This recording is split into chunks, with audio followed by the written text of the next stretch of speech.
Alors, je disais Monsieur Bell présent, Monsieur Chevria présent, Madame Chaumeil présent, Monsieur Corr présent, Madame Cuvillier est absente et a donné son pouvoir à Gilles Pétel. Le Dauphin, oui, il est là. Monsieur Dominguez, oui, il est au milieu. Monsieur Ducrot, absent. Fournoux présent. Hilaire, Monsieur Hilaire est présent. Madame Leblond est présente. Monsieur Machelet est présent. Madame Mathieu Albal est présente. Madame Molinier présente. Madame Moulin Chantal présente. Monsieur Pétel Gilles présent. Madame Pfeffer est absente. On va pouvoir jouer Pfeffer. Bernadette Talon. C'est Madame Pfeffer qui est absente, qui a donné pouvoir à Talon. Madame Pinault est présente. Monsieur Roblard est là. Madame Talon est là. Madame Valespi est présente. Monsieur Bessière-Gérard est absent, a donné pouvoir à Gérard Hilaire. Et Madame Bersmerskirch est absente, a donné pouvoir à Monsieur Bell. C'est bien ça, je ne me suis pas trompé? Oui, c'est ça. Ok. Secrétaire ou secrétaire de séance? Chantal? Ah bah, après en cascade. Non, vas-y. Gilles? Élodie? Pas d'objection? Très bien.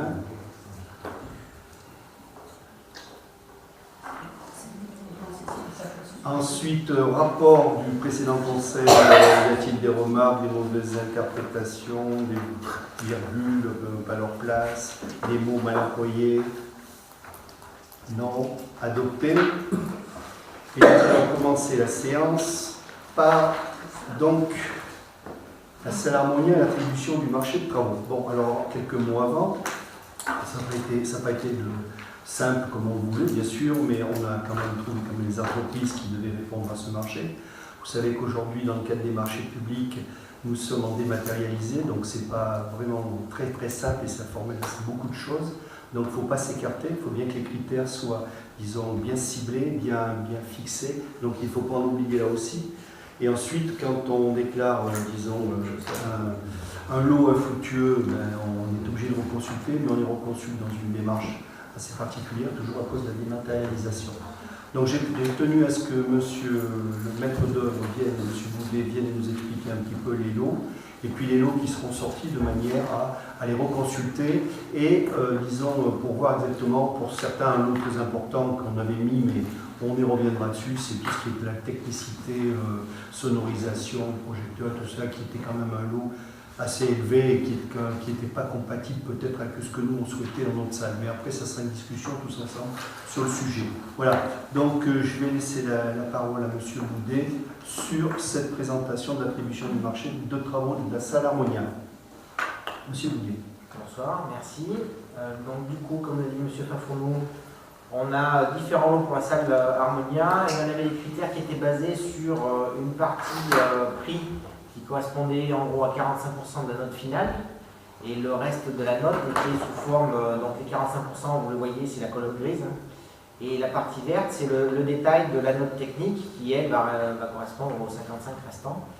Donc dans la pondération, c'est ce qui peut à certains moments changer un peu l'ordre, c'est pas toujours le moins cher qui devient le mieux disant, puisqu'on avait notamment forcé en termes de notation l'aspect planning.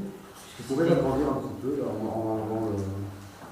en enlevant la fenêtre à droite, par exemple. La petite flèche. Je vais le mettre en plein écran. Oui, merci.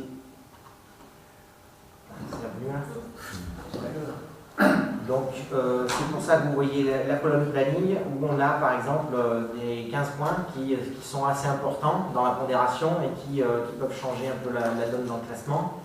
C'était une donnée essentielle du projet puisqu'on démarre début avril avec une plage de travaux qui est très restreinte et qu'il ne faut surtout pas laisser déborder. Donc c'est pour ça qu'on avait chargé en termes de notation sur l'aspect planning.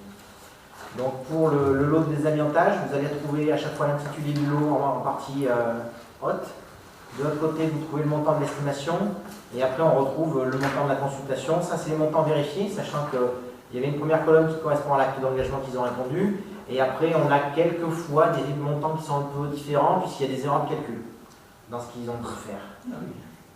Ça arrive de temps en temps, il y a 2-3 bricoles, mais on a fait corriger tout ça. Donc en termes de désamiantage, le moins cher c'était CPN Environnement à 16 125 €. Et le mieux disant, finalement, ce sera Alara à 16 627 €, puisque l'écart se fait essentiellement sur le fait que CPN n'a pas fourni de planning, donc perd pratiquement 13 points par rapport à Alara. Voilà. Donc ça change la donne. Après, je ne sais pas si vous voulez plus de détails par rapport à cette analyse. Je pense qu'il On a une quinzaine de lots, donc après vous demanderez au fur et à mesure. Hein, voilà, au fur et à mesure, chaque entreprise, c'est donc le là, pourquoi du comment. voilà, on peut retrouver le détail des notations sur les pages suivantes. Pour le lot numéro 2, c'est le terrassement. Il y avait une estimation du lot au départ ou pas? Oui, l'estimation, vous la retrouvez en haut, à droite, 49. Alors, on a dans les lots, on peut avoir des fluctuations liées à la consultation. Et on a au global une estimation qui était à 1,1 million, je le fais de tête, et on sort à 1,070 000 quand on reprend les entreprises pour les lots qui sont attribuables, et quand on reprend les moins chers pour les lots qui seront reconsultés. Sachant que c'est un dossier qui a été monté assez rapidement pour des problèmes de planning de subvention, et qu'on a le permis et le rapport du contrôleur technique qui sont arrivés après le montage du dossier de la consultation, donc ils ont rajouté quelques petites variations qu'on a depuis fait en sorte d'intégrer sous forme de discussion ou qu'on va intégrer dans la partie reconsultée pour les lots qu'on verra à la fin qu'on va proposer de reconsulter. Donc le terrassement, c'est essentiellement tout ce qui concerne l'extension, toute la partie décaissement à l'arrière côté sud.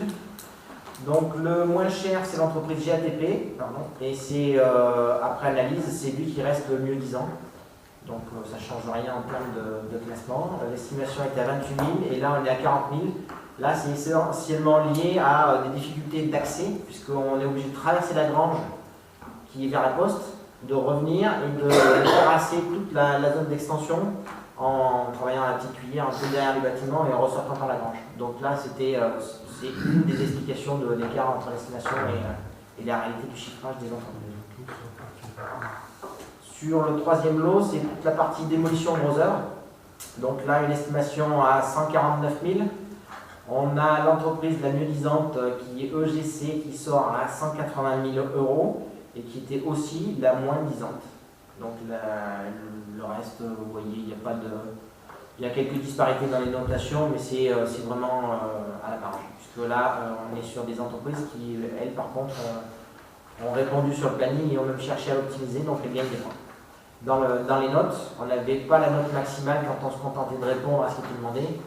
On avait en gros les 2 tiers de la note qui correspondaient à la note médiane, et après, elle était bonifiée en fonction de la qualité de la réponse. Sur la partie...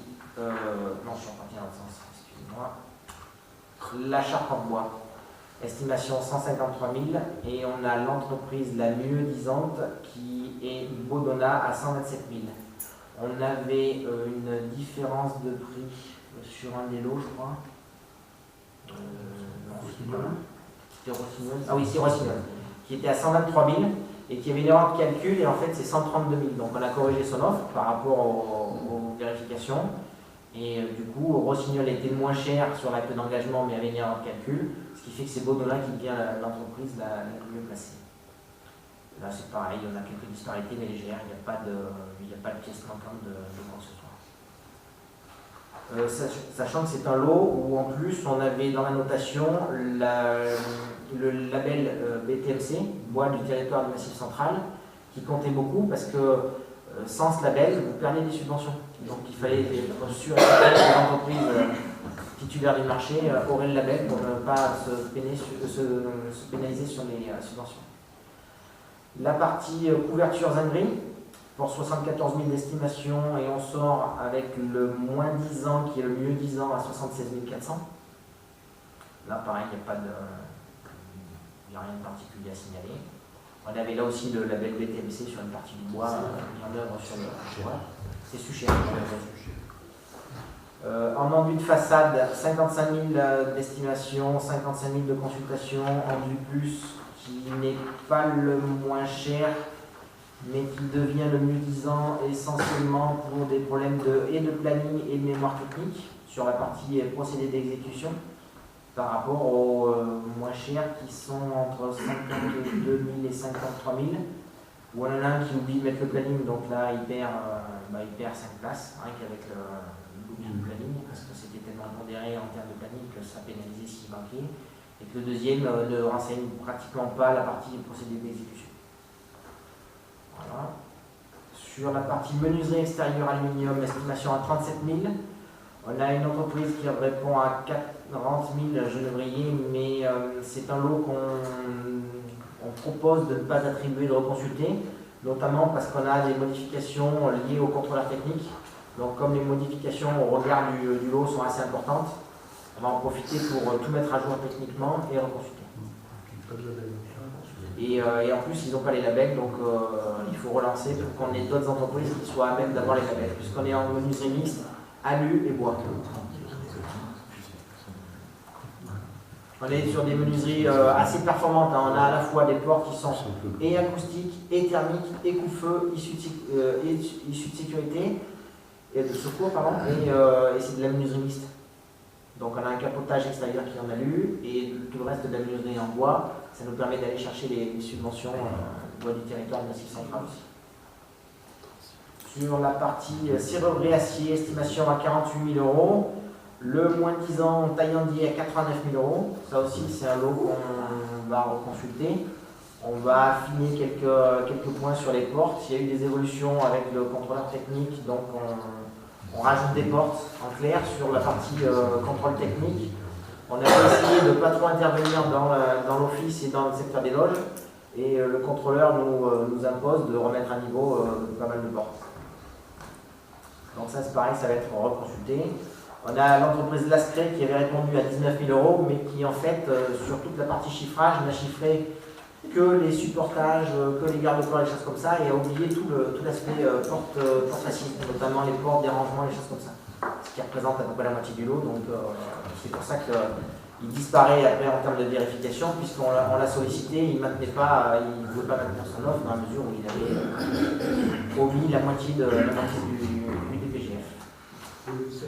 Après, ça n'empêche pas de chiffrer à la prochaine consultation. Hein. Sur la partie plâtrerie, peinture, faux plafond, isolation, estimation à 126 000. On a une entreprise qui répond la moins disante à 129 000, qui aujourd'hui est la mieux disante en termes d'analyse. Mais pareil, c'est un lot qui a des modifications, notamment le secteur des loges, où on limitait un peu les démolitions, et le rapport du contrôleur technique nous impose de remplacer les cloisons des loges.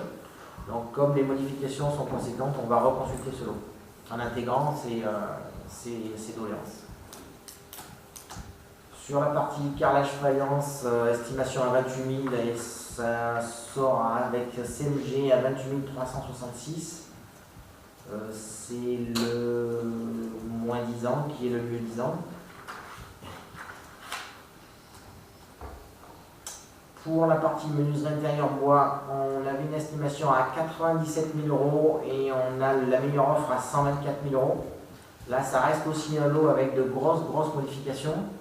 Donc, il fait partie des lots reconsultés qu'on va affiner et améliorer. Et on rajoute quelques portes, notamment dans le secteur des loges et de l'office, pour les problèmes de coup-feu. L'électricité, 86 000 d'estimation. On a Terrat qui sort à 63 165.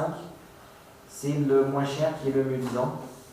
Donc là, il n'y a pas de point particulier. Comme le disait M. Fafon tout à l'heure, les équipements scéniques, c'est un lot à part. Donc tout ce qui est projecteur, sonorisation, c'est dans un autre lot. Donc ça, c'est un lot qu'on va retravailler avec vous pour voir les limites de prestation, pour les revoir un peu à la baisse.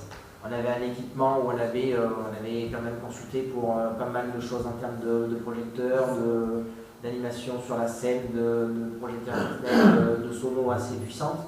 On va revoir tout ça. Et après, c'est soit on le consulte, soit vous le regardez en direct en tant qu'achat d'équipement. Mais en tout état de cause, dans l'électricité, on a déjà intégré tous les systèmes de commande et de report des différentes gestions d'éclairage, de sonorisation, de vidéo, que ce soit sur scène ou à la charnière entre la salle A et la salle B. Et après, on a tous les passages, les chemins de câbles qui vont bien pour alimenter les supports dans la salle, que ce soit sur le grid au-dessus de la scène et que ce soit les supports au milieu de la salle. Il y a le lot 12, je crois que vous avez dû passer. Oui. Ouais, c'est sûr. Non, mais ça a été. Pardon. Ça a été interverti. Non, non, le lot ventilation sanitaire, c'est le lot 12. Il y a le lot 13, non, c'est juste. Le 12 c'est les S et le 13 c'est la ventilation. Oui, ça a été interverti. Ouais. Donc vous l'aviez sauté. Exact. Donc là, on est sur le lot 13, ventilation sanitaire plomberie. Donc estimation à 61 800. Ouais, c'est l'inverse. Et au noble sort à 42 200. C'est le moins cher qui est le mieux disant. Rien de particulier sur. Donc les équipements scéniques, on en a parlé tout à l'heure, on avait pour 73 000 € d'équipements scéniques. C'est là où on va revoir le lot et voir si on le maintient dans la consultation, si vous prenez en termes d'équipement. Et on a l'élévateur PMR qui est estimé à 22 500 et qui serait attribuable au vernis ascenseur à 20 500. Sachant qu'en plus, il propose dans son offre une variante qu'on étudiera en chantier, c'est la suppression d'une partie du pylône. Ouais. Donc nous, on a le cadre de scène qu'on va garder, mais on va peut-être réduire un petit peu l'aménagement derrière, donc il y aura peut-être une économie à faire sur ce choix-là. Donc le récapitulatif, on retrouve en vert les lots qui sont attribuables. En rouge, les lots qui devraient être modifiés et reconsultés, soit parce qu'on est en passe de le supprimer, soit parce que les modifications sont tellement importantes que ça nécessite de reconsulter. Et c'est ce que je disais en préambule, l'estimation à 1 075 000, je vais permettre les deux montants, et pour l'instant on sort à 1 100 000. Donc on a 2,9% d'écart avec l'estimation. Sachant que ça variera peut-être en fonction des nouveaux montants des entreprises. On a intégré dans cet écart pour l'instant l'entreprise la moins disante de cette consultation. Après, les modifications qui ont été demandées par le contrôleur technique ne sont pas non plus des éléments qui vont faire varier le prix de 40%. On parle de 6 portes et d'une vingtaine de mètres carrés de cloison, de quelques blocs autonomes de sécurité, des choses comme ça. Donc il n'y a pas de grosse modification dans les demandes du contrôleur technique. Et aujourd'hui, on a le permis qui est en cours d'instruction, des pièces complémentaires qui ont été fournies pour tout ce qui était accessibilité. Et on n'a pas de demande, pour l'instant, de retour de demande phénoménal sur ce qu'on a déposé qui pourrait amener un surcoût. Voilà pour l'essentiel. Après, si vous avez des questions.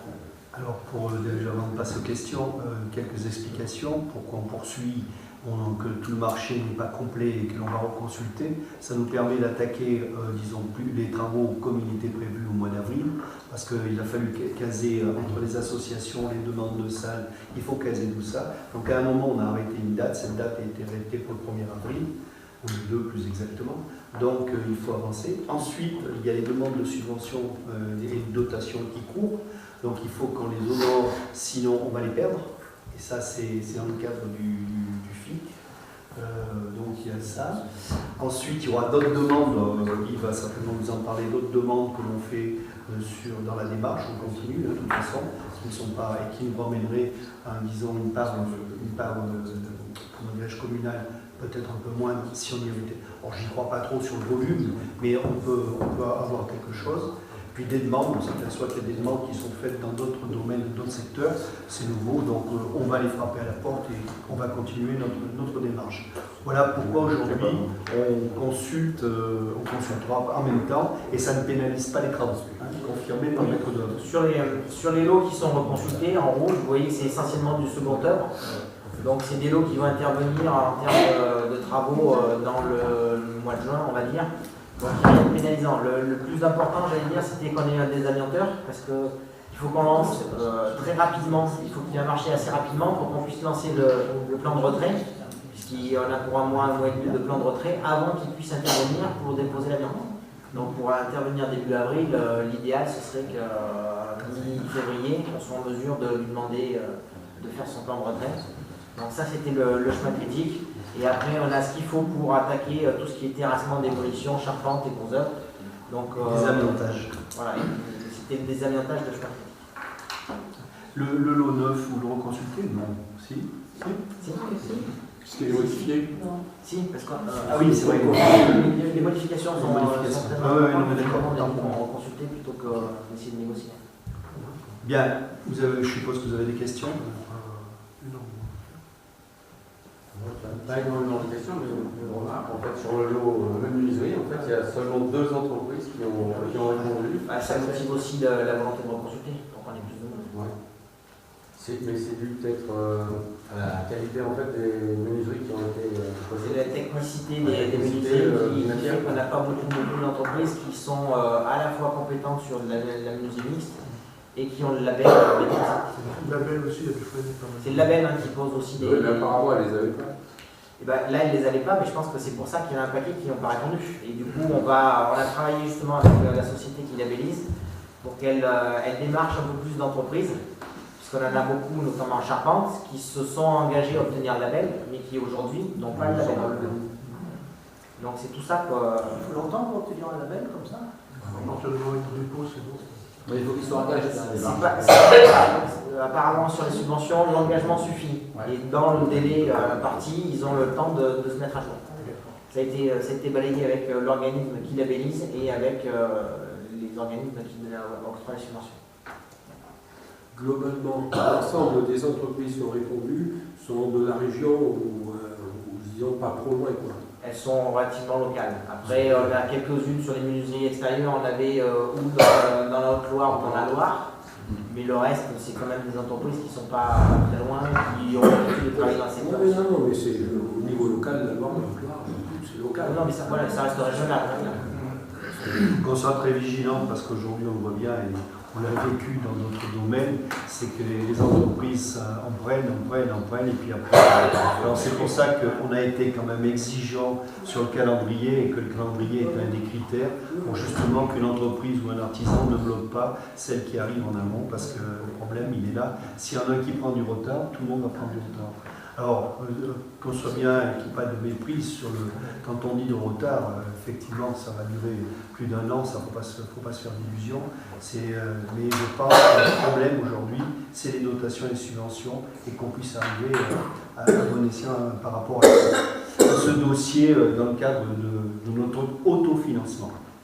Et vous ne pensez pas que certains, enfin moi je prends l'exemple de Taillandier, qui a fait une offre, qui est une proposition qui est très très au-delà des estimations.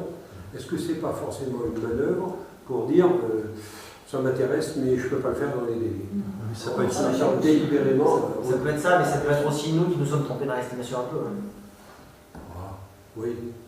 Et dans le lot, par exemple, désamiantage, comment se fait-il que ça soit. Autant d'écart, Ouais. c'est systématique. Sur le lot des avantages, on a des offres qui peuvent aller de 5 au 30. Même canon. Il y a combien d'entreprises qui ont répondu sur ce lot? On en avait.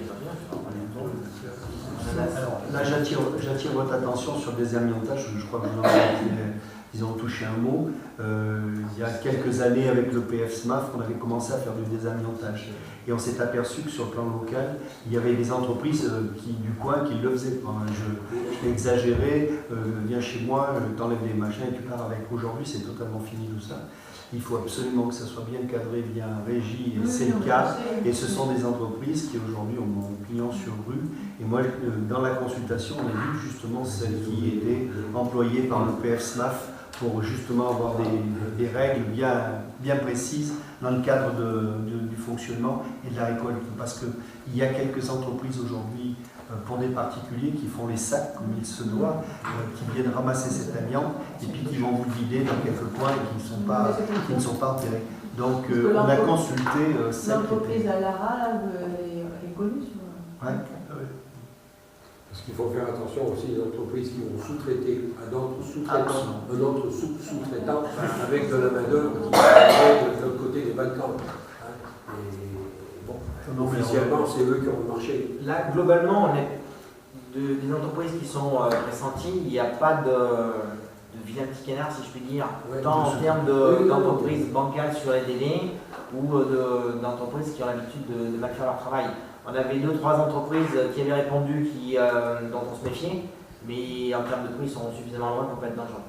Alors, ceci dit, c'est pas parce que les ouvriers vont venir de Pologne, de Roumanie ou d'ailleurs, ça ne veut pas dire qu'ils sont incompétents. Il y a des gens très compétents, mais par contre, ils sont payés comme flingue. Et quand l'entreprise apprend le marché, elle a le droit de sous-traiter.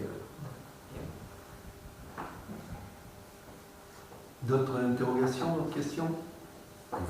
Sous-traitants, ils doivent quand même être approuvés par la maîtrise d'ouvrage. Oui, Bien sûr, mais c'est vrai. mais tu ne peux pas en refuser cascade, sous prétexte qu'il vient de moi. Ben, je sais pas. Où est-ce qu'il s'est passé avec Kadia?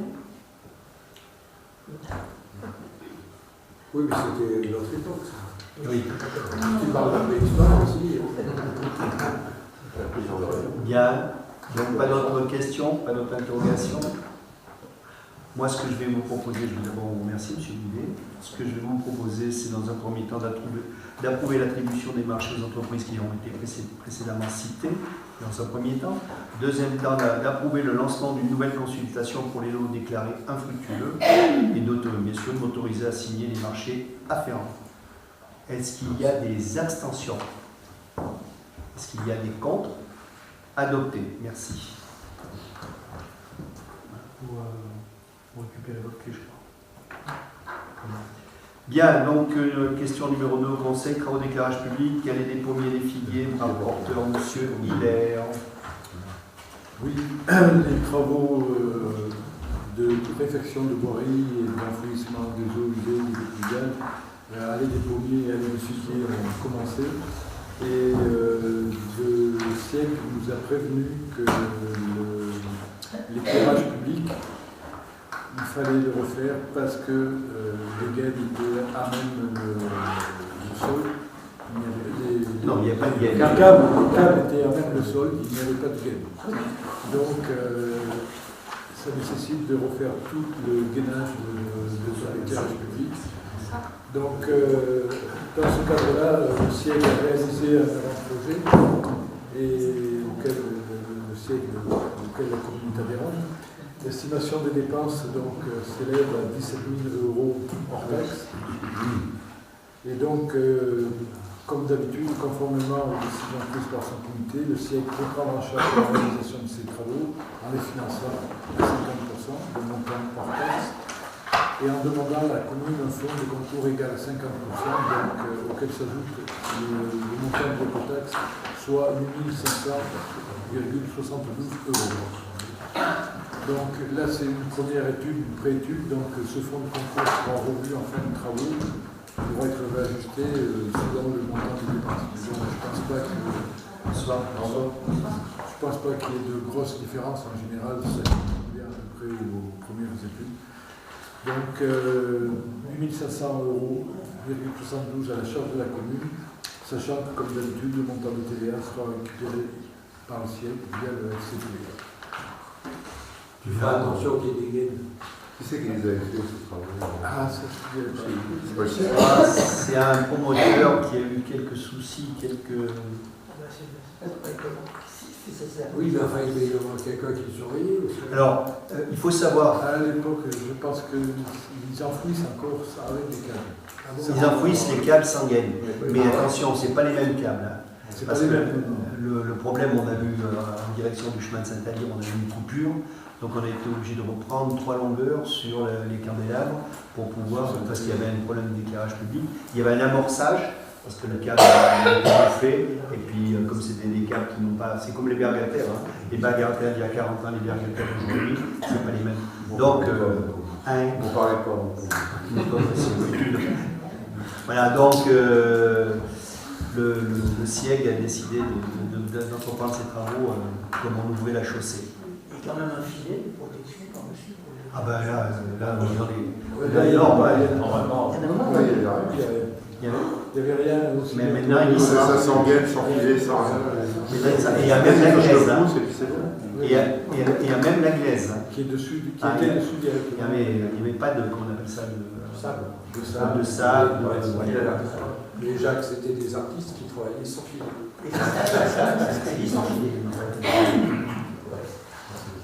Voilà, bon. Est-ce que ça a d'autres questions? Donc il nous est proposé d'approuver le projet de réflexion d'éclairage public à l'économie des filiers, tel qu'il a été présenté par Gérard Hillard, d'autoriser le maire à signer la convention de financement afférent dans les conditions financières présentées ci-dessus. Abstention? Contre? Adopté. ALSH, modification, rapporteur Madame Monnier, adjointe aux affaires scolaires. Oui, donc au conseil municipal du 30 novembre 2018, il a été approuvé la mise en place d'activités sur le temps de la pause méridienne. Donc elles sont donc mises en place depuis le 1er janvier 2019, proposant aux enfants des activités qu'ils ont connues dans le cadre d'étapes. Donc c'est le même style d'activité. Donc afin de financer ce dispositif, la CAF demande de dissocier le tarif de la pause méridienne et le tarif de l'activité. Donc la pause méridienne se décompose donc en un tarif repas et un tarif animation à LSH. Donc vous avez eu les tarifs en pièces jointes. Donc la CAF demande également que la commune revoie sa politique tarifaire de dégressivité au 2e et 3e enfant. C'est-à-dire qu'actuellement on avait le repas, on n'avait pas de tarif dégressif en fonction du nombre d'enfants d'une même famille.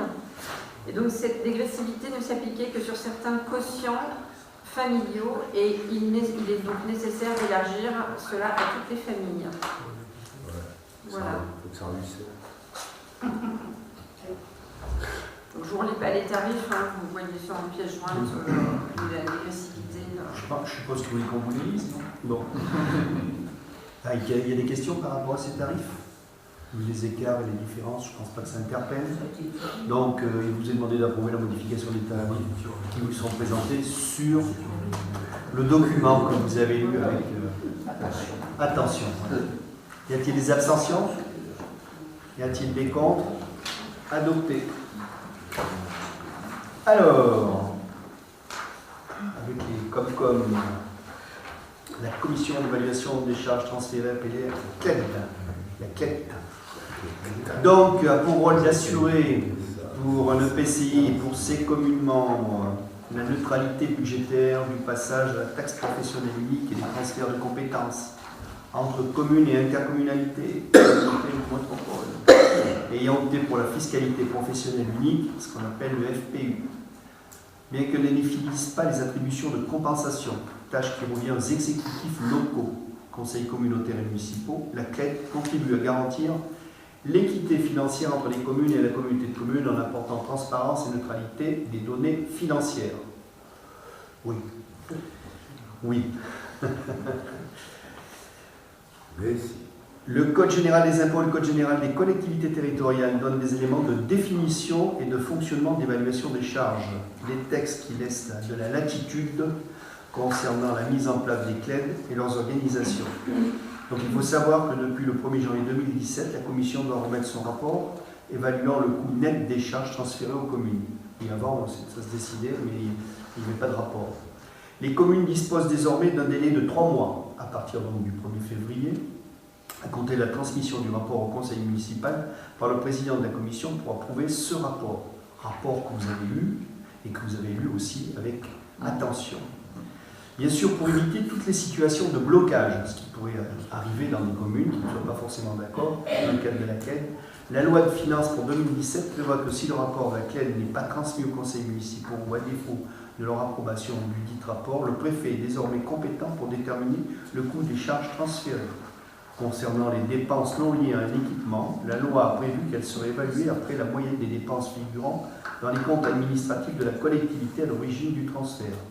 Et je tousse. Actualité selon un indice pour une période de 3 ans précédant le transfert et une période de 7 ans pour les dépenses d'investissement. Ça c'est subjectif, c'est mon point de vue et ça n'engage que moi. Voilà, donc la CLED est cadrée, vous avez le détail de ce qui a été fait. Nous, on a été concernés cette année par Chadieu, monsieur le conseiller départemental, de discussion. Il y en a qui avaient souhaité ce qu'on ait un transfert beaucoup plus important. Je crois que tu l'as défendu. Oui, c'est ça. Mais je le dis ouvertement, je t'en remercie du travail qui a été fait. Donc, sinon, après le reste, vous voyez que toutes les communes ont plus de transferts que d'autres. C'est vrai qu'il y en avait, les compétences n'étaient pas transférées, d'autres communautés de communes avaient déjà la compétence, et le transfert avait été fait.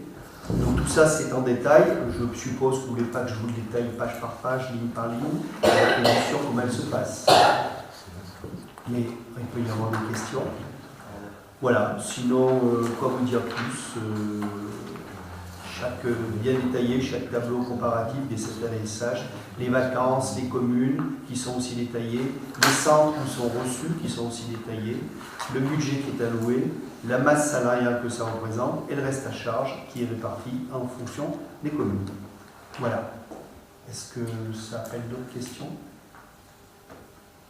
Alors je répète, on peut bien bloquer si on veut, hein, mais le préfet a la main mise derrière. Centralisation, décentralisation. Pardon? Le conseil communautaire La répartition hier. Voilà, il faut que chacune des communes l'approuve. Oui. Voilà, il faut que ça passe en conseil communautaire. Encore quelques années, puis après. Oui, donc si je peux... Ah, mais j'attends. Donc sur l'histoire de Chadieux qui concerne Vermonton, mais pas que Vermonton, hein, il y avait effectivement une proposition de la collecte qui était beaucoup plus élevée que ça, puisque au global, sur les 4 communes concernées, Mirefleur ne faisant pas partie du syndicat intercommunal de Chadieux, il y avait un delta de 9 000 € sur lequel on n'était pas tout à fait d'accord. Donc on avait demandé à rencontrer le président de la Comcom et puis les administratifs pour faire le point là-dessus. D'où l'importance de bien suivre les choses et d'aller discuter aussi avec les gens qui établissent ce transfert de charge. En sachant que le transfert de charge, alors c'est la loi qui est comme ça, selon moi elle est assez mal faite, mais bon, je ne suis pas législateur. Le transfert de charge se calcule sur l'année N-1, et uniquement sur l'année N-1. Donc dans certains cas, on peut très bien avoir sur un item des charges qui soient anormalement basses ou anormalement hautes sur une année. Et il me semblerait quand même, il m'aurait semblé que le législateur aurait bien été inspiré de prendre une moyenne de 3 ou 4 ans plutôt que de prendre une donnée. Enfin bon, c'était pas le cas pour Chadieux en tout cas, mais bon, il y avait un certain nombre de choses, notamment sur le nombre d'enfants et en particulier sur les transports, sur lesquels on n'était pas d'accord. Et on a eu partiellement gain de cause, puisque sur le transport, il a été décidé finalement qu'on partageait la poire en deux. Ce qui me semblait tout à fait normal, mais bon. Moi, je suis toujours persuadé que le transport, qui était payé par le syndicat intercommunal de Chadieux, était un appât qu'on avait fait pour que le CPIE puisse gérer le site, et il était bien entendu entre Chadieux et le CPIE que cette subvention entre guillemets de transport s'arrêterait.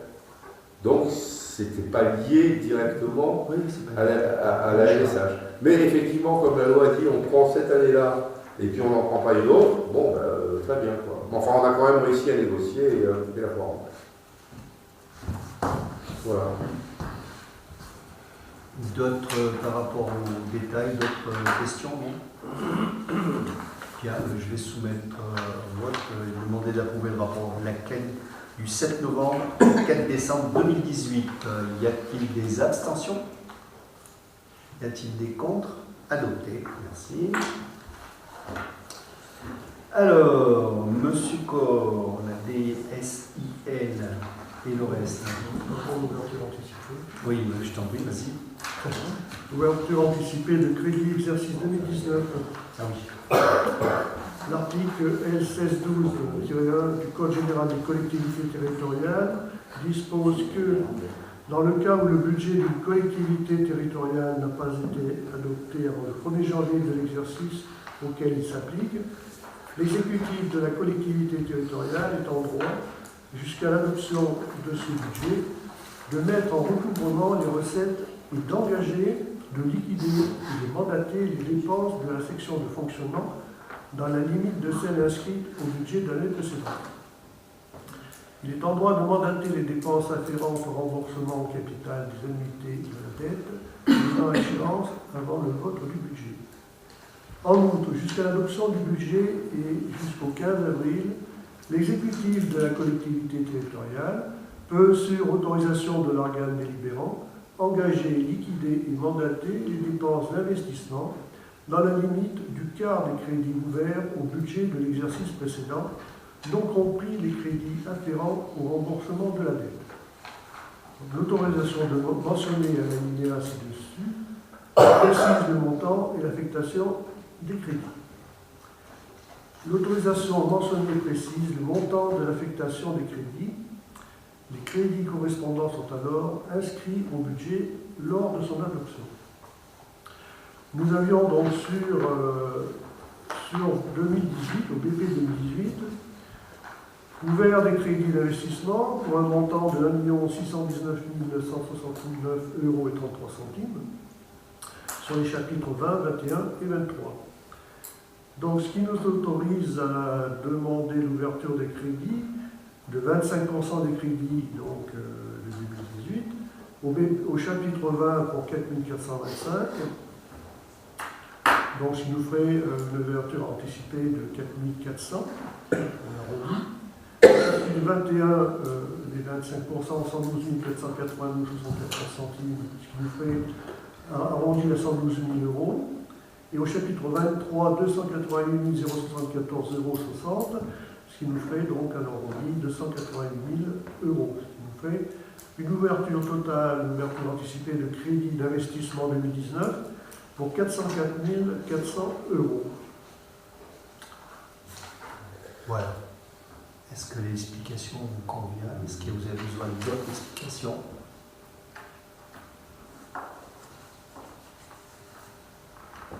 Monsieur Pétel, je vous ai vu bouger la tête, c'est bon?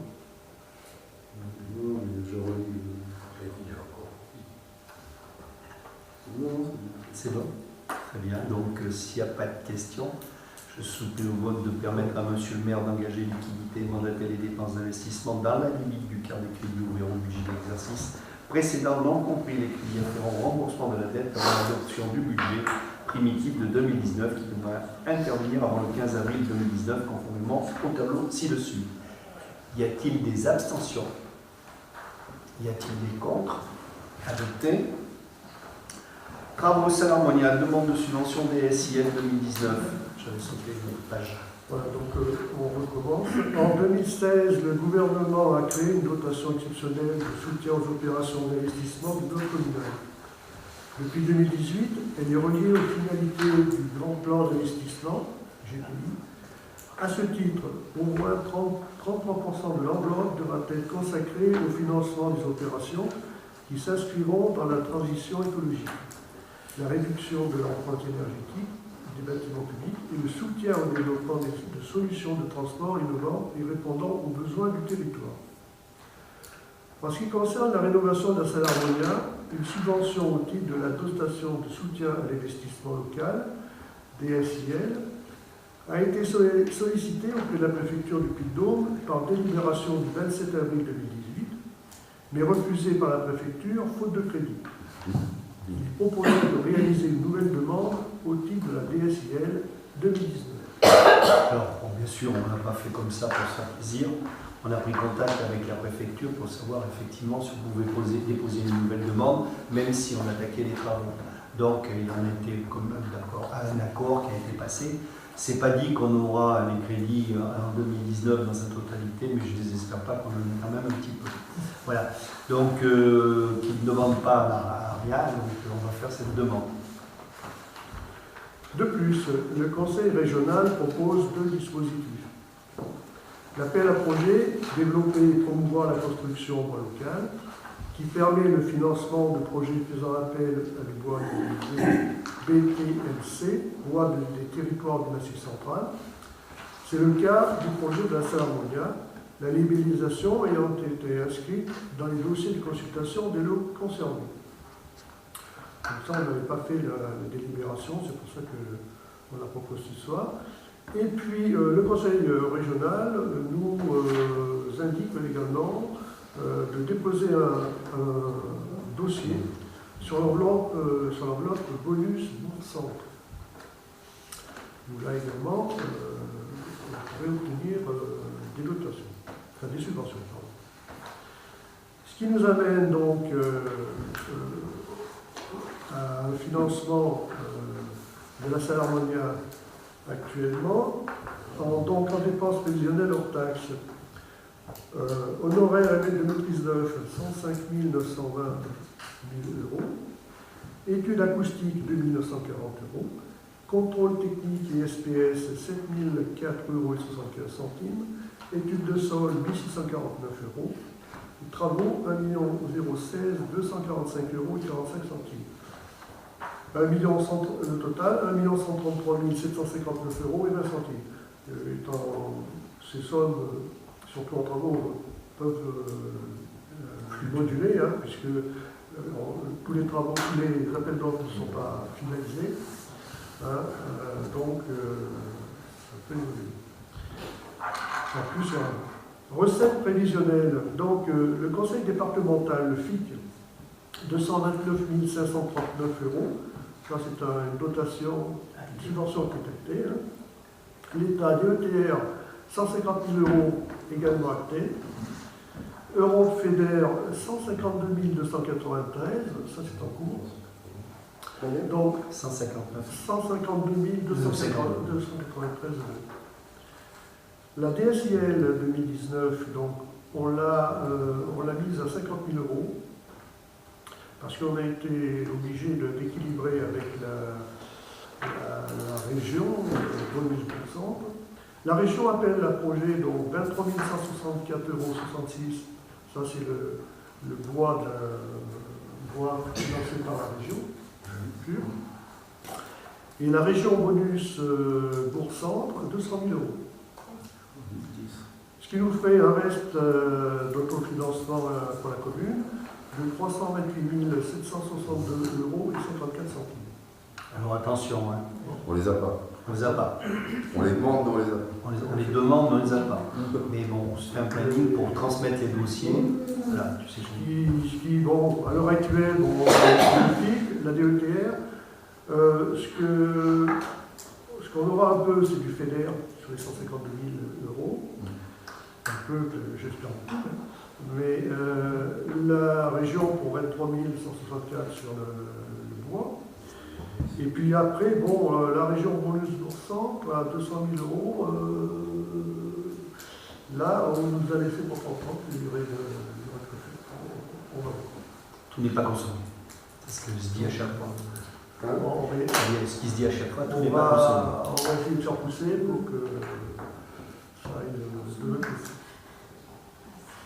Mais ça, tous les services, je me tourne un peu vers Josiane, il y en a les services aussi, pleurent parce que tout n'est pas consommé en fin d'année. Donc là, on demande et on frappe à la porte. Bon. Est-ce que. Sur les crédits non consommés, il n'y a pas une possibilité d'appurement auprès des autres dossiers? Pardon? Il n'y a pas une possibilité d'appurement de ces crédits non consommés sur des dossiers qui sont validés? Il nous en reste un peu, on finit avec la sensation. Hélas. Oui, non, mais c'est logique ce que tu dis. Ça serait logique. Non, mais l'État dit, moi j'étais à la commission de la DETR il y a encore une année, et l'État dit bien que quand la collectivité a demandé, elle n'a pas demandé ses fonds repartent à Paris. Et là, à chaque fois, c'est écrit, parce qu'on dit on n'a pas consommé en Auvergne 40, 50, voire 50% des fonds. Alors, et ce qu'on a essayé de faire comprendre à chaque fois où ils ont au préfet ou au secrétaire général, selon le cas, on lui dit mais attendez, vous êtes bien millions, vous avez bien vu qu'aujourd'hui, quand on monte un dossier, il faut 2 ans, voire 3 ans pour monter le dossier. Donc, le temps qu'on monte une partie du dossier, la subvention, on a passé son cap. Donc, il faudrait qu'à un moment donné, vous accordiez vos violons et vous nous dites oui, c'est attitré, et vous le sortez, et l'année d'après, vous avez une nouvelle enveloppe. Parce que chaque année, l'enveloppe augmente. Mais les fonds, chaque année, ils ne sont pas consommés. Alors, ça a été le cas pour la DSIL de 2018, où on a fait notre demande, on nous a retoqué, on a dit il n'y a pas de crédit, puis en définitive, en fin d'année, c'était pas dépensé. Donc, et pourtant, la DSIL, ils le mettaient bien, c'est-à-dire qu'ils voulaient absolument avoir des dossiers complets avec des démarrages dans l'année pour pouvoir subventionner, débloquer les subventions. Et là, ça ne s'est pas fait. Parce qu'on marche quelque part sur la tête. Hein. Oui, bien sûr. D'autant que c'est un peu difficile de monter un dossier sans savoir s'il va avoir des sous ou pas. Ça change drastiquement la face des choses des dépenses communes. Donc voilà. Bon, ben, moi, ce que je vous propose, s'il n'y a pas d'autres questions, c'est de solliciter une subvention pour la préfecture au titre d'adaptation du soutien d'investissement local 2019 et de donner au maire pour signer tout acte document nécessaire à la mise en œuvre. Et les autres, elles ont déjà été demandées là? Alors les autres, elles sont encore devant. Pour la région, elle a été demandée aussi. Pardon? Tout a été Oui, on monte le dossier. D'accord. Tu pourras peut-être nous envoyer un petit plan de financement récapitulatif justement, Ouais. parce que les chiffres que tu viens de nous donner, mais en nous mettant entre parenthèses accordé. Oui, voilà, c'est ça. Oui, voilà. Faut mieux être prudent. Oui, oui. Ah oui, bien sûr. Bien, création d'emplois saisonniers, alors bon, je m'y prends un peu tôt, mais il vaut mieux, comme ça, ça va. Oh, pardon, y a-t-il des abstentions? Bien, excusez-moi, monsieur. Des abstentions, des contre, adoptés. Ah oui, non, mais faites bien de me reprendre, monsieur Robert. Bon, création d'emplois saisonniers pour accroissement d'activité. Bon, ben, comme chaque année, à part un emploi que on va discuter. Les trois premiers emplois, c'est, vous savez que l'accroissement saisonnier, comme on n'est plus avec du phytosanitaire, donc le montant qui était mis sur les produits nous permet justement de prendre les emplois saisonniers. Donc il y a création de 11 emplois non permanents adjoints techniques de deuxième classe pour un accroissement saisonnier d'activité à temps complet à raison de 35 heures hebdomadaires. Ensuite, de créer un emploi non permanent d'adjoint technique de deuxième classe pour accroissement saisonnier à temps non complet.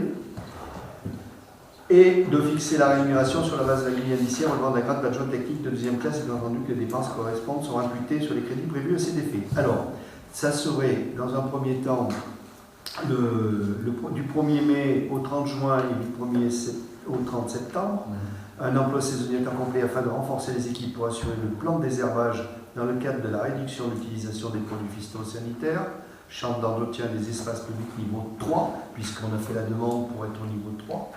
Du 1er juillet au 31 août, 2 emplois saisonniers à temps complet pour renforcer les équipes, d'assurer les différents travaux de maintenance et d'entretien sur les bâtiments et le territoire. Vous savez que c'est les deux jeunes que l'on prend.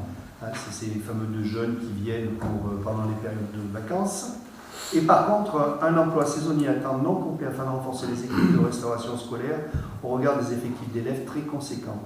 Alors effectivement, on a un constat, et Mme Monnier peut rajouter quelques mots si on le souhaite sur le sujet, c'est qu'on a un problème à la cantine, entre la vaisselle, entre la mise en place, entre le nombre d'élèves. Là, on est en surcharge. Pourtant, le nombre d'élèves est moins important qu'il y a quelques années, mais on est en surcharge puisque les élèves restent plus aujourd'hui en cantine, au restaurant.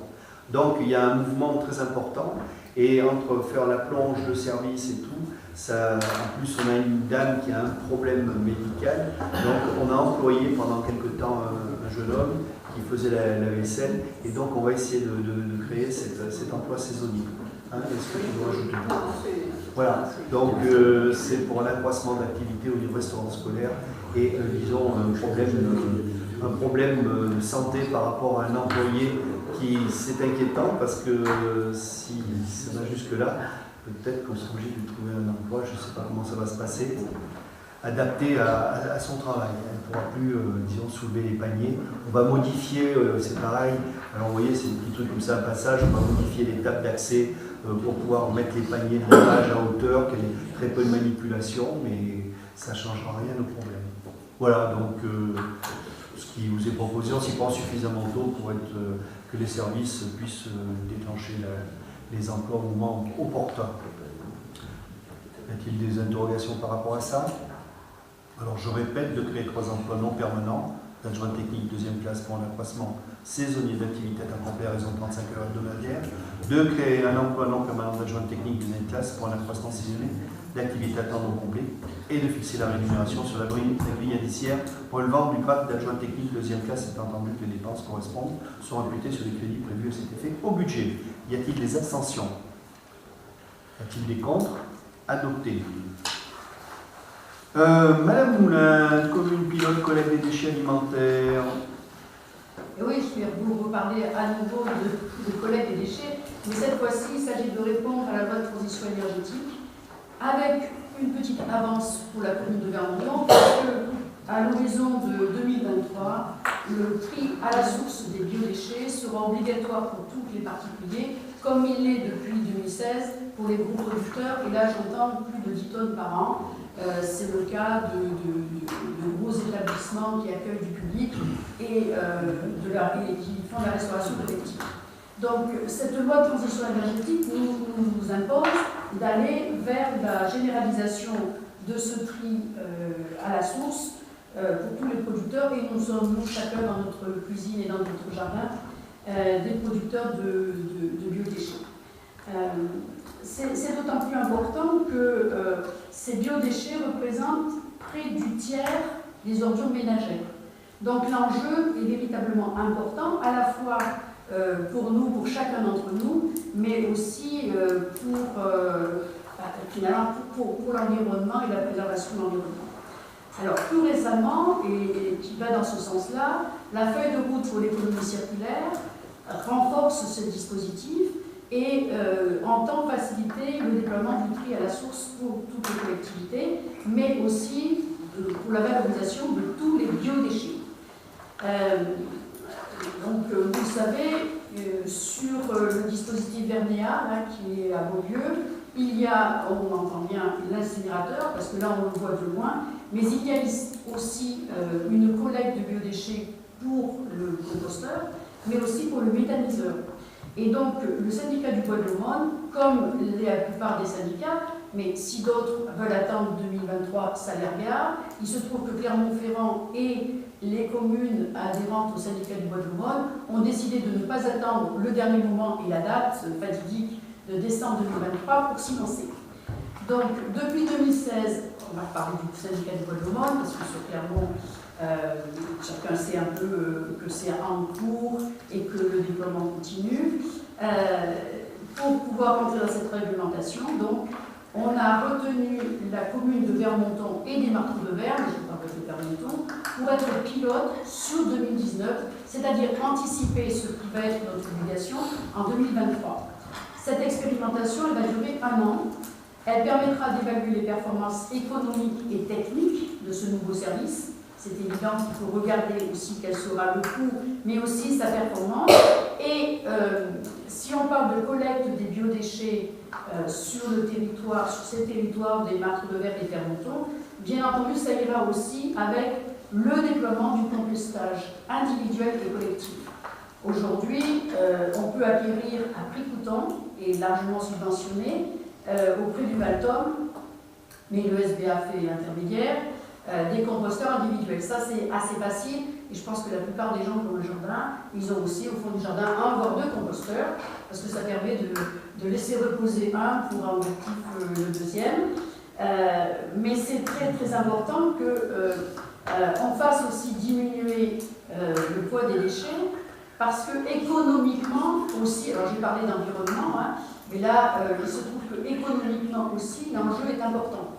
À savoir, aujourd'hui, partout on constate un appauvrissement des sols, le fait de pouvoir faire de l'engrais avec nos déchets de ménage, c'est une vraie richesse. Et donc, comme vous le savez, si vous en êtes dans votre jardin, eh bien, on peut aussi, à Vernéa, fabriquer du compost.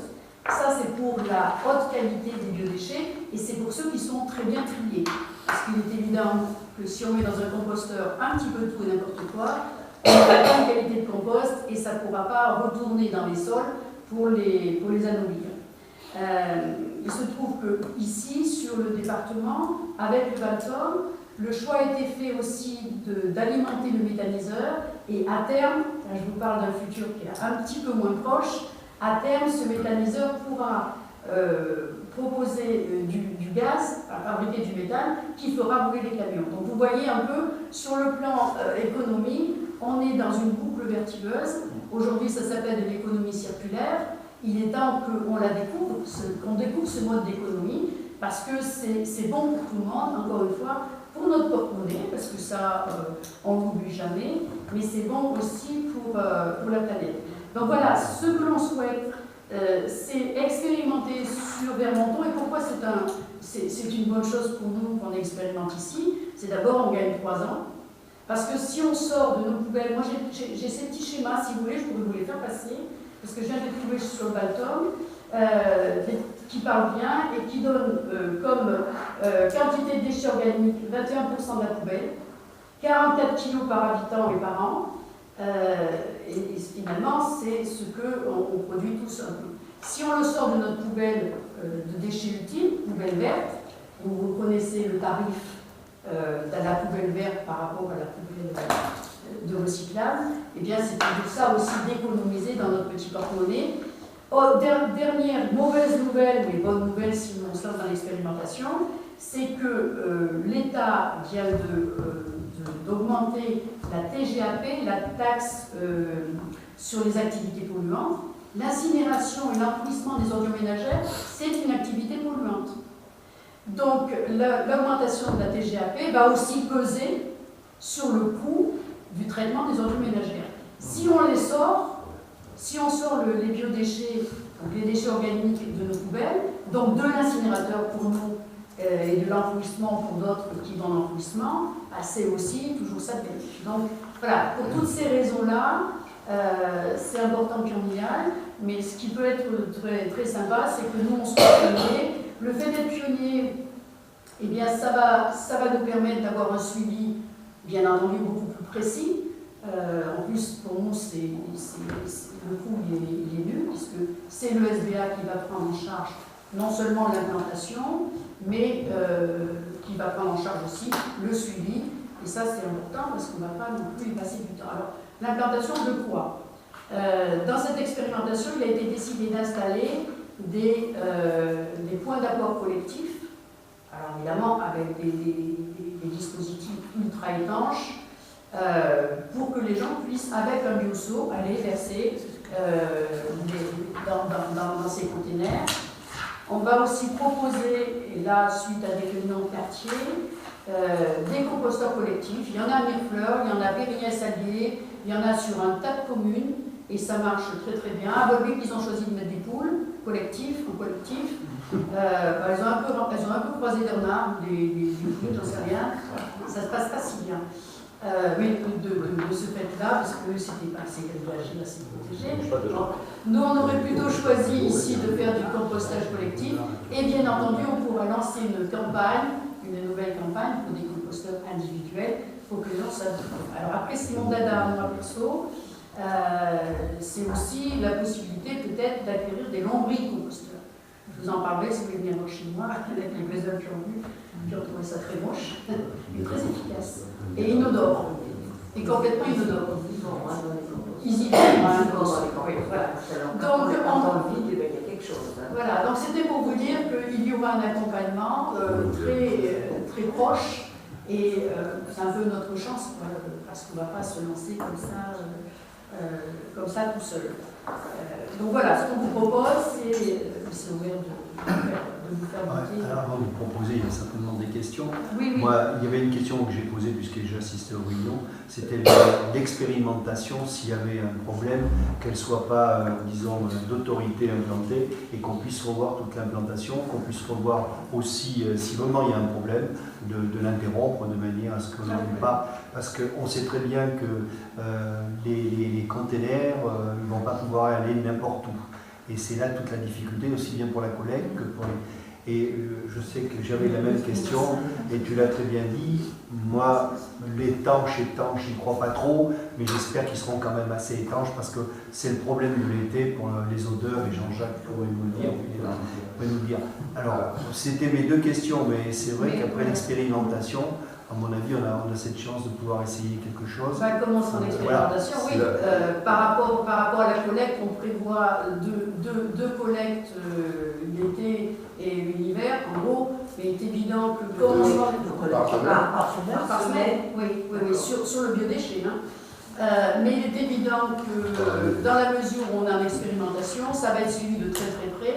Et donc, effectivement, le SBA sera alerté et pourra intervenir beaucoup plus souvent, ce qui ne sera pas le cas ensuite Sur l'implantation, oui, effectivement, on a déjà fait le tour avec un technicien SBA et avec Jean-Jacques pour imaginer quelques implantations. Moi, ce que je propose, c'est qu'on fasse une réunion. On avait déjà fait une première réunion, et comme tous ceux qui voulaient y être n'y étaient peut-être pas, de faire une autre réunion où là, on prend la décision de l'implantation, les lieux d'implantation. Moi, j'étais très réservée là-dessus. Je le suis toujours. Dans la mesure où l'implantation, c'est pas sûr que les points d'apport soient près des autres. Donc, ce qui veut dire que les gens vont devoir aller une fois à un point d'apport volontaire et à une autre fois avec leur petit seau. Moi, je suis là-dessus, je suis pas réservée. Non, ce qu'il y a, c'est que. Et quant à l'expérimentation, moi, je ne crois pas qu'on reviendra dessus. Enfin, non, ça, je ne crois pas. Si, bien sûr, parce que ce qu'on va faire en expérimentation, c'est que les points d'apport collectif, ils vont être implantés et ils vont être déplaçables, c'est-à-dire qu'ils ne vont pas être enterrés. Ils le seront peut-être un jour. On sait ce que c'est les expérimentations. Souvent, quand ça a été mis en place, surtout qu'en 2023, ce sera une obligation. Oui, oui, mais justement, par rapport à l'implantation, on aura de 2019 à 2023 pour les faire voyager dans container, si ça se passe mal. Parce qu'encore une fois, ils ne seront pas enterrés. Justement, comme c'est expérimental. J'espère que les gens qui seront à côté. Alors, c'est aussi pour ça qu'ils sont parfois. On a été alerté de la mise en solfactive de certains spots sur. C'est le cas sur Soulas, c'est le cas aussi sur la place à Montant. Voilà. Donc, alors, il y a quand même par rapport à ça, donc, quand on a étudié où pourraient être implantés les points d'apport collectif pour les biodéchets, il y en a deux, je crois, qu'on va déplacer par rapport à ce qui existe déjà. Parce que on va sortir les biodéchets de la poubelle verte, si j'ose dire. Donc ça devrait moins sentir qu'en centre-bourg. Et on s'est dit, c'est pas mal si on les met à des endroits où, pas directement sur les têtes des gens. Et en même temps, il y a des gens qui font des trajets régulièrement. Et si c'est à la sortie du bourg. Il faut savoir que les biodéchets seront dans des bacs. Les biosos sont ajourés et il y aura un espèce de carton, des sachets solides, quoi. Donc, et on n'aura plus qu'à jeter son petit sac de biodéchets dans le conteneur. Enfin, ça existe dans beaucoup d'endroits. Moi, je lisais là, j'avais pris sur Internet un rapport de communes qui sont dans le Bas-Rhin où ils disent devant le succès, on généralise. Donc, alors qu'ils avaient les mêmes craintes que nous. Moi, j'entends les craintes. D'ailleurs, j'ai entendu les craintes. On ne va pas mettre de composteur collectif vers chez toi. Hein. Donc, j'ai proposé vers chez moi. Parce que moi, je sais que ça ne va pas sentir. Donc voilà, c'est pour vous. Bah, si je pratique, moi, donc je sais bien que. Moi, une question. Voilà. On conventionne cette expérimentation. Oui, bien sûr. Donc, dans la convention peut apparaître justement cette expérimentation qui dit bien que si problème important, voilà, que le déplacement et que de mettre fin au service dans le secteur, comme ça, voilà, ça peut rassurer tout le monde. Ça fait partie des éléments justement de l'expérimentation. Oui. D'accord, dans la convention. Voilà. L'expérimentation, par essence, une expérimentation, c'est d'arriver à trouver des conditions optimales. Donc, quand tu dis deux prélèvements, enfin pas prélèvements, deux collectes semaines en été, moi ça me paraît léger. C'est pas les mêmes bacs, c'est pas les mêmes conteneurs que ce qu'on a actuellement. Le tout équilibré quand même. Mais quand tu es deux par mois. Sachez qu'il y a de l'entretien, le SBA a acquis, et d'ailleurs ça c'est l'entretien, il utilise a acquis une laveuse. Donc maintenant le SBA fait le lavage. Je vois pas pardon Chantal, je vois pas la pertinence de ta réflexion, c'est pas les mêmes conteneurs. Et alors? Mais ils sont beaucoup plus étanches. Oui, enfin, donc, y a pas un conteneur, si tu veux l'alimenter, il faut que tu aies une ouverture. Oui. Ton ouverture, elle ne peut pas être à 100% étanche. Or, en été, si tu as de la matière organique qui est pure, je suis désolé, mais si tu es dans un container avec une température moyenne à l'extérieur de 35, dans ton container tu es à 55, en 12 heures, 14 heures, 20 heures, ça fait 40. Mais Gilles, comme c'est une Ça, c'est clair. expérimentation, il n'y a pas de fréquence de levage qui est déterminée. Ça sera déterminé par l'expérimentation. C'est ce que je suis en train de dire. C'est ce que je suis en train de dire. Non, mais Moi j'ai une question. Mais quand j'ai répondu 2 fois dans la semaine sur l'été, c'est parce que c'est ce qui se fait ailleurs, où ils sont déjà plus en expérimentation, parce que ça fait un moment que ça tourne. Donc c'est pour donner un peu une ordre d'idée. Et sachant que ces déchets-là, actuellement, ils sont dans des conteneurs. Oui, mais Donc ils sentent aussi. non, mais 40 moins vite. Oui, mais ça sent pas tout ça. Ben oui, parce qu'ils ne sont pas tout seuls et que les températures ne sont pas les mêmes. Je m'excuse, mais ben là c'est tout. Après, sur l'argument que tu as donné, sur l'argument financier, sur l'incinérateur, mais c'est pas un bémol par rapport à l'expérimentation. L'incinérateur, il est calculé pour fonctionner avec un certain tonnage. Donc si tu lui retires du tonnage en biodéchets, il va falloir que tu en rajoutes en autre chose. Non, parce que de toute façon, les biodéchets vont être méthaniseurs. Non, on est d'accord. De toute façon, ils vont produire du gaz qui, lui, va aussi alimenter et permettre à l'incinérateur de mieux fonctionner, parce qu'il y aura de l'injection de gaz. Non, mais on est d'accord sur la consommation de l'incinérateur, ok. Mais il va aussi falloir alimenter l'incinérateur en autres déchets, en quelque sorte. Problème qu'on rencontre déjà d'ailleurs, puisqu'on est obligé d'aller chercher des déchets ailleurs pour pouvoir l'alimenter. On n'est pas obligé d'aller chercher, c'est-à-dire qu'il y a un certain nombre de communautés qui n'ont plus d'exutoire, hein, et ça sera très bientôt le cas de Rouen. C'est vrai qu'on a le nord de la Haute-Loire qui vient, mais il est approché par le puits envelé qui avait soi-disant un modèle. Mais c'est pas un argument contre la collecte des biodéchets. Ceci dit, c'est vrai qu'il a été sous-dimensionné, l'incinérateur, parce que personne n'imaginait qu'il y ait une telle baisse. Ouais. Après, moi j'entends aussi, mais c'est bon, c'est une expérimentation, mais j'entends aussi l'argument qui a été développé par Bernadette de dire s'il faut aller là pour les déchets jaunes, aller là pour les déchets verts, aller là pour les déchets bleus, et puis ça va être un peu compliqué. Et donc j'ai peur qu'on perde en efficacité. Tu as cité. Attendez, monsieur Roulard. Ah oui, je crois qu'il a demandé avant. Ah ben il avait demandé, moi je sais pas, j'essaie de distribuer. Parce que tu as cité le parrain. Tu as cité le parrain. Le problème du parrain, il y a un autre état d'esprit, un autre esprit civique qui n'y a pas chez nous. Ils sont moins gaulois. Ils sont beaucoup moins gaulois, ils sont beaucoup plus germains, même quelque part. Sauf quand ils viennent en vacances en France. Sauf quand ils viennent en vacances dans les campagnes. Ah oui, Vous connaissez ce qui est non, mais là, il parle pas des marins. Le parrain. Le José de la Lorette, c'est chez nous, maintenant. le Moselle, c'est pas le parrain. Ça fait longtemps que Jacques a. Oui, j'ai une question, s'il te plaît. Savoir comment on peut dire aux particuliers qui vont faire des économies si on leur met 2 levées de plus par semaine. Alors qu'on paye à la levée. On parle d'apport collectif. On parle d'apport collectif. Oui, et les gens qui sont dans la campagne et qui n'ont pas d'apport collectif. Ils ont des conteneurs. Parce que là, ils ont les moyens de composter à domicile. Ah bon, d'accord. Oui, parce que tu pourras toujours composter. Tu sors en toi, tu as toujours ton conteneur vert, après tout, tu pourras toujours continuer à mettre dans ton Oui, je mets sur ordures ménagères dans mon conteneur. Je mets chez les poules de mes voisins. J'ai écrit dans mon jardin. Mais ce qu'il y a de bien, c'est qu'il y a des poules, tu peux tout donner. Alors, il faut savoir que dans les biodéchets, dans votre composteur, vous ne pouvez pas mettre la viande de poisson, des choses comme ça.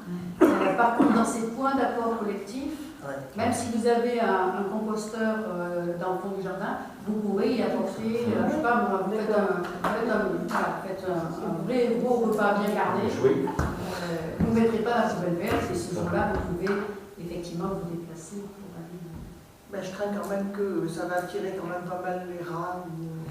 C'est pas l'expérience qu'on a là où ça existe. Et Clermont-Ferrand le fait. Je sais bien faire. Pour parler près de nous, il y a pas mal de comités de Non, France. mais C'est pas tout ce qui est carnet et tout le reste, ça pose un sérieux Ouais. problème. On Ouais. voit bien pour le 14 juillet, les restes. Oui. Bon. Voilà. Non, mais là c'est suivi, c'est pas. Ça sera suivi. Enfin, moi j'entends. Ce sera suivi si c'est comme le lavage des points d'apport volontaires où il a fallu quand même réclamer parce que ça sentait. Bon, ben, le suivi était pas là. Mais il est depuis. Oui, mais Quand on réclame, on entend. ils appellent, Oui, oui. Non, mais tout simplement, c'est qu'on passait par une société de lavage, quoi. Au SBA avec eux depuis. Ah oui, mais il a fallu quand même demander plusieurs fois. Hein. Ah, mais oui, c'est sûr. Donc, bah, le suivi. Mais tu sais, quand tu expérimentes, De toute façon, il faut arriver, il est obligé de nettoyer sa poubelle de chandelle. Le bac vert, automatiquement. oui, mais elle parle du point d'après comme il ça, c'est au SBA. Oui. Donc la question, elle est simple, c'est approuver le lancement de cette expérimentation. Est-ce qu'il y en a qui sont contre? Des abstentions? Une abstention, deux abstentions? Deux abstentions. Vous allez dire, Madame Talon. Adopté. On va avoir peut-être juste une question technique. Oui, bien sûr, non, mais moi aussi. J'ai cru comprendre qu'il y a une armoire qui est installée à la déchetterie. Oui, Par alors, capacité oui. de- un petit peu comme les autres, je Il peut dirais. y en avoir ailleurs. Oui, c'est ça, oui.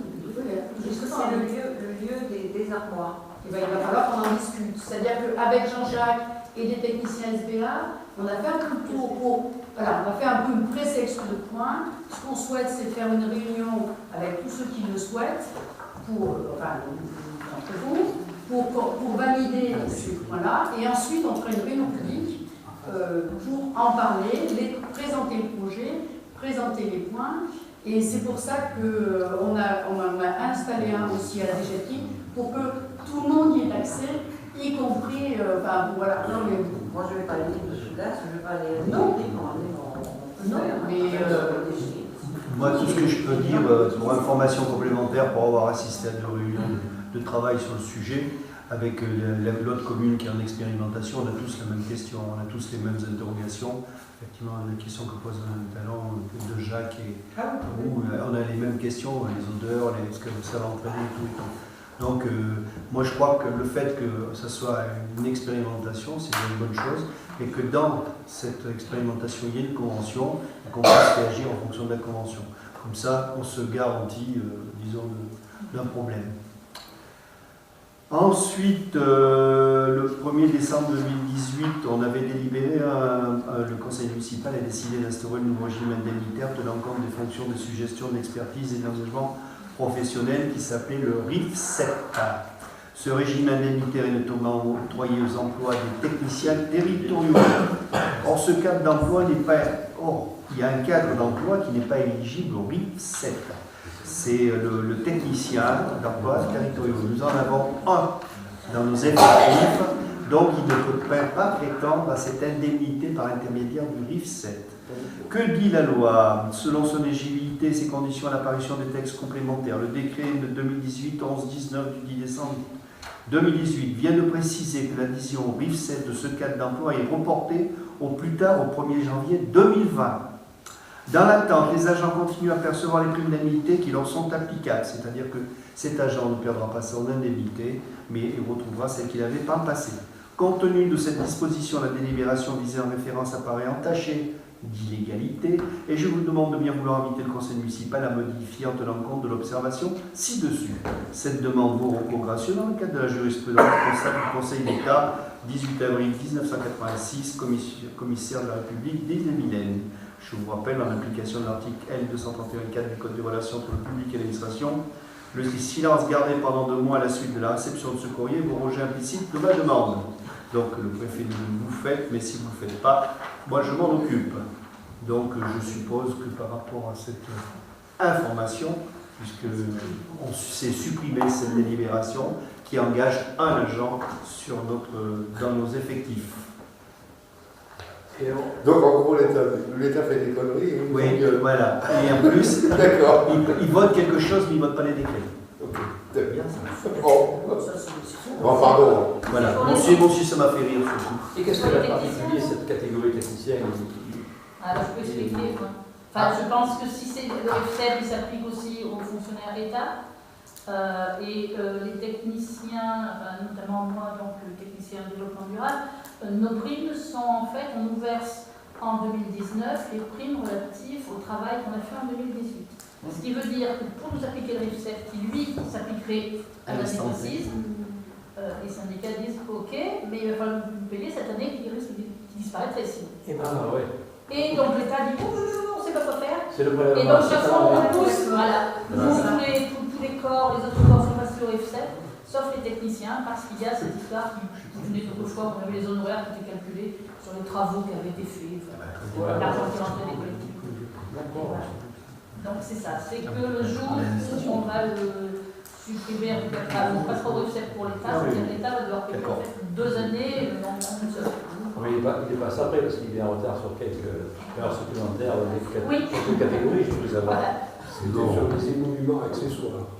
C'était ce qu'on appelait les honoraires. C'est pas les mêmes enveloppes, c'est la fonction publique hospitalière, c'est autre chose.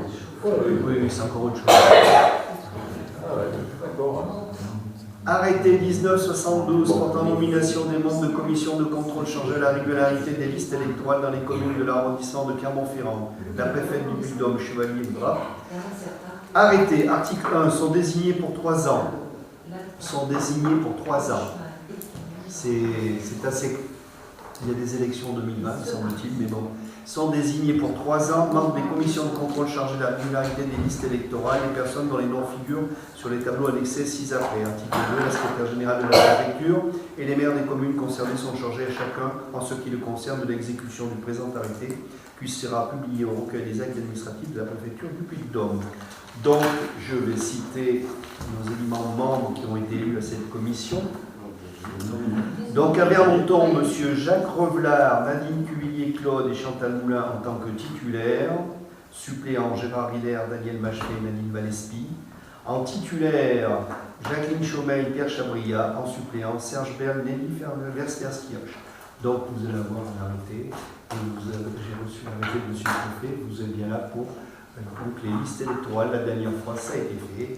Mais ce que je ne comprends pas, c'est que si vous êtes désigné pour 3 ans, entre-temps, il y aura des élections.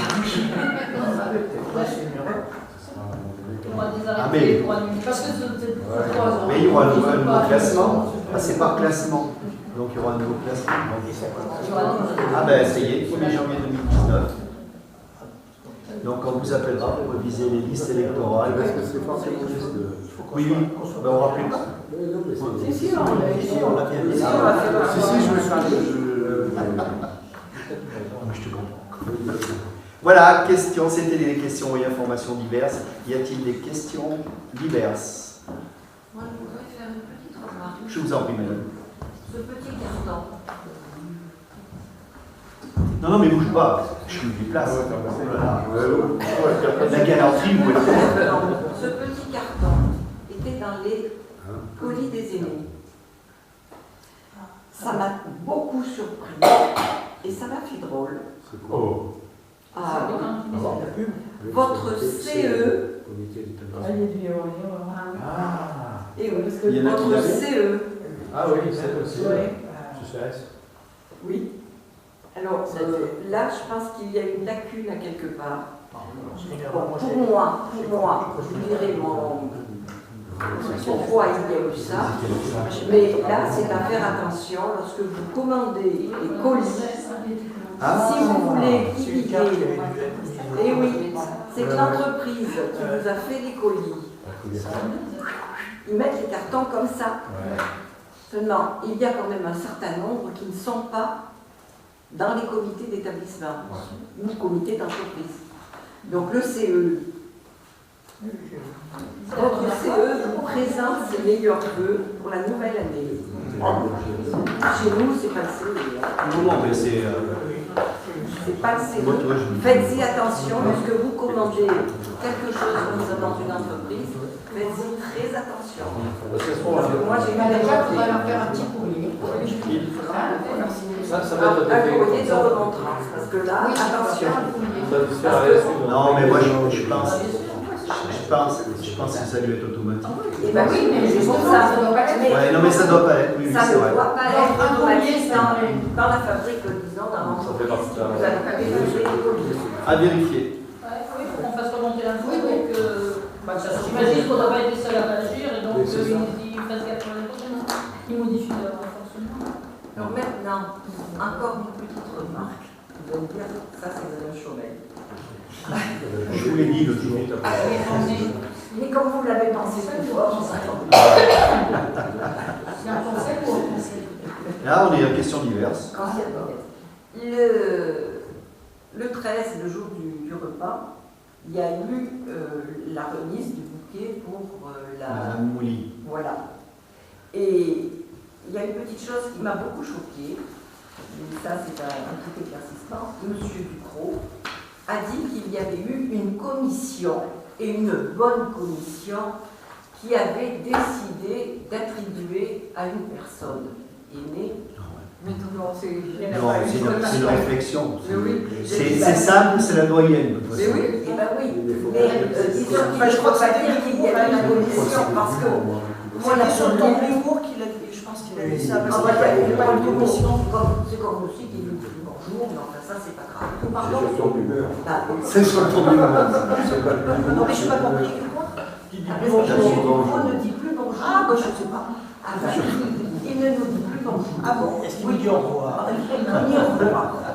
Mais ça, c'est un humour qui, pour moi, ne passe pas. Parce que ça veut dire, quand on dit en commission, que la commission du CCAS, c'est comment vous dire, réuni. Non, mais il n'y a pas eu de réunion. Oui, on peut vous dire, c'est qu'on emploie les termes de Il ne faut pas en faire état. Mais il faut le dire à l'intéressé, de toute façon. Mais non, mais vous croyez qu'il serait là. Ah oui, mais on voit bien qu'il n'est pas là. De toute façon, je ne serais pas adressé à lui s'il ne parle pas. Ah, bah ça, En même temps, c'est je pense qu'on comprend effectivement ce que vous avez entendu, puisque s'il dit qu'il y a eu une commission pour définir qui était la doyenne, je pense que toute la salle a bien dû comprendre qu'il faut. Oui, non, moi je pense que c'était de l'humour. C'est une formulation. Non. Il faut enlever le mot, c'est l'humeur. Pardon? Non, en enlevant le mot, ça fait de l'humour, on passe à l'humeur. Non. Eh oui, l'humour, c'est de la bonne humeur. On est tous la même chose. Bien, allez, il est 22h, je clôt le débat parce que là, on est encore. Voilà. Merci.